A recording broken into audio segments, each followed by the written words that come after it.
Pangayuan og danyo sa kagamahanan sa Dakbayan sa Mandaue ang Davao City Environmental Care Incorporated, ang service provider nga naghipo sa mga hospital waste sa mga pribadong tambalanan. Gipahibaw kini ni Mandaue City Administrator Danilo Almendras nga posibleng criminal case ang mapasaka nga kaso subay sa nalatid sa Republic Act 9003 kon Ecological Solid Waste Management Act of 2000. Tipik unya sa pangayuong danyos sa Dakbayan mao ang nagasto sa kolekta sa mga hospital waste nga gihimo sa laing service provider. Lakip usab sa danyos ang nagasto suhulan sa mga kawani sa City Hall nga gisasangunan sa paghakot sa mga hospital waste nga nagkatag na lang sa Buatuanon River. Samtang adunay proposal karon ang usa ka pribadong kompanya nga magtukod og water treatment facility.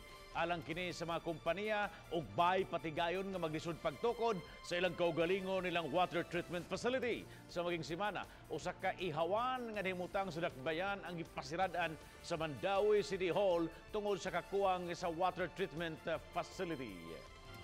Sila may kihado, maningil kanila. Kung tayo nga wala pa. Hindi mo, mangina. Oh, hindi mo kuha po ng another provider kung wala ikuan. Oh.